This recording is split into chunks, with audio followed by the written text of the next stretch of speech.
विखेंचे कट्टर विरोधक राऊतांच्या स्वागताला शिर्डीत. राऊत म्हणाले, विखे महसूल नव्हे आमसूल मंत्री. शंकरराव गडाख नगर दक्षिणसाठी योग्य उमेदवार. विखे पाटील महसूल नाही तर आमसूल मंत्री आहेत असा टोला शिर्डीत दाखल होताच शिवसेना खासदार संजय राऊत यांनी लगावलाय. तसेच नगर दक्षिणची जागा राष्ट्रवादी काँग्रेसकडे आहे. अदलाबदली संदर्भात अद्याप काही चर्चा नाही. मात्र शंकरराव गडाख या जागेसाठी योग्य आणि प्रबळ उमेदवार असल्याचं विधान त्यांनी यावेळी केलेलं आहे.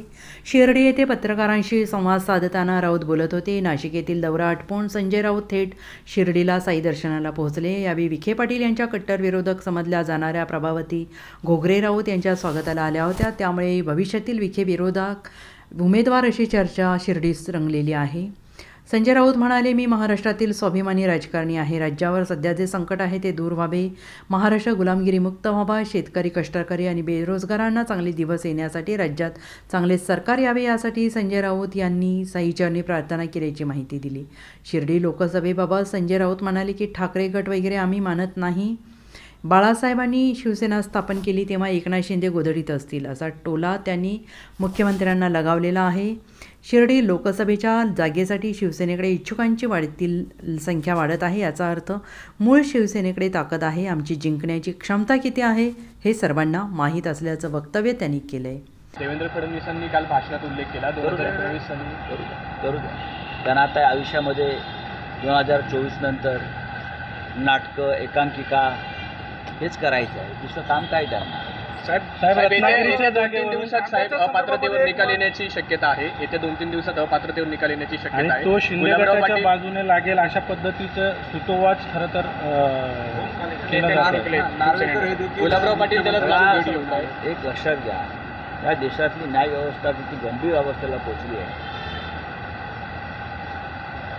नार्वेकर जे आहेत ते अचानक आजारी पडले.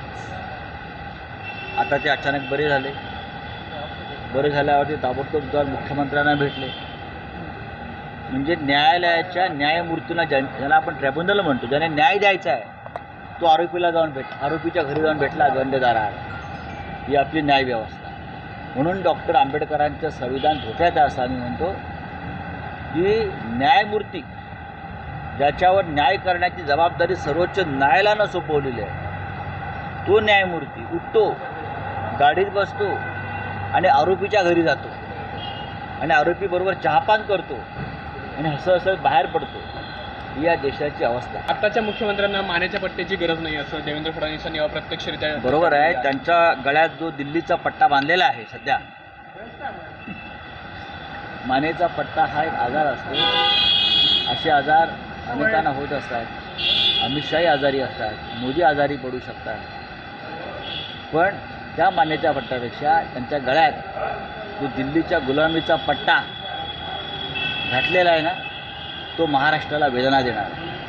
या राज्याच्या मुख्यमंत्र्यांच्या गळ्यात एक पट्टा बांधला आहे आणि दिल्लीच्या पट्ट्याला खेळवत बसली आहे. साहेब मुंबई शिवसेना आणि वंचित बहुजन आघाडी म्हणजे माननीय बाळासाहेब आंबेडकर यांची अधिकृतपणे युती झालेली आहे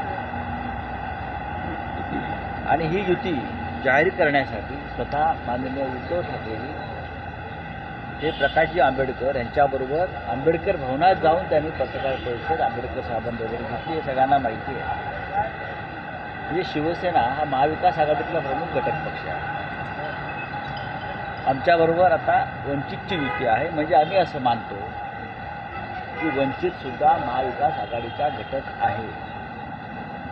दुसरं असं आहे की या लोकसभेच्या दृष्टीने जी चर्चा सुरू आहे ती अत्यंत सन्मानानं माननीय प्रकाश आंबेडकर आणि त्यांचे सहकारी यांच्याबाबत अत्यंत सविस्तर चर्चा आतापर्यंत किमान 6 ते 7 वेळा झालेली आणि ते सकारात्मक. राज्यातल्या तलाठी भरतीमध्ये घोटाळा समोर आलेला आहे. विरोधकांनी हल्लाबोल केला. मात्र फडणवीस म्हणतात की विरोधकांनी पुरावे द्यावेत मगच ती देवेंद्र फडणवीसांनी एकदा जो एव्हिडन्स ॲक्ट आहे तो वाचावा. पुराव्याची व्याख्या त्यांनी नवीन काय बनवली का? देशाचं संविधान बदललं आहे का? आणि पुरावा म्हणजे काय? सत्य हा पुरावा असू शकत नाही का?